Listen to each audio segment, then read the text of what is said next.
You are now watching KG Channel. Hello and welcome back. Ito na po ang mga maiinit na balita. Catherine Bernardo pumirma na ng kontrata sa Star Magic.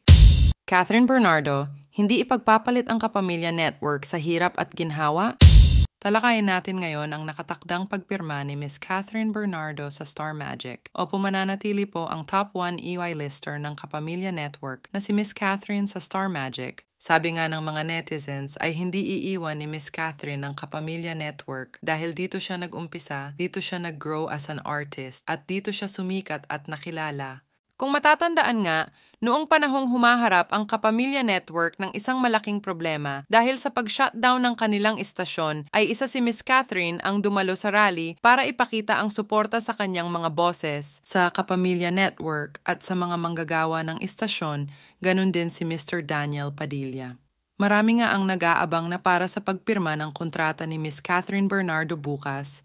Excited ang mga fans at masaya sila sa naging desisyon ni Catherine, kaya hindi na sila makapaghintay sa kanilang iniidolo na makitang pumipirma na ulit ito ng kontrata sa Kapamilya Network. Hoping din ang mga Kathnil fans na sana magkita si Daniel Padilla at Catherine Bernardo pag nagpirmahan na ng kontrata. Ngayon ay naghahanda na nga ang team ni Catherine sa kanyang contract signing, pati na rin ang kanyang ina na si Mommy Min at masaya din sa naging desisyon ng anak kahit pa marami ang nag-aalok kay Miss Catherine na kunin siyang talent ng iba't ibang network ay nanatili pa rin ang pagmamahal niya at loyalty niya sa Kapamilya Network. Sinabi din ni Miss Catherine kung gaano siya ka-grateful sa lahat ng blessings na nare-receive niya at sa patuloy na suporta sa kanya ng kanyang mga fans. Kahit nga dumaan si Miss Catherine sa isang problema, ay hindi siya nagpapakita ng emosyon patungkol sa mga issue sa pag-ibig at nananatili pa rin ang fighting spirit niya na malalampasan niya ito at hindi niya hinayaan na maapektuhan ang kanyang trabaho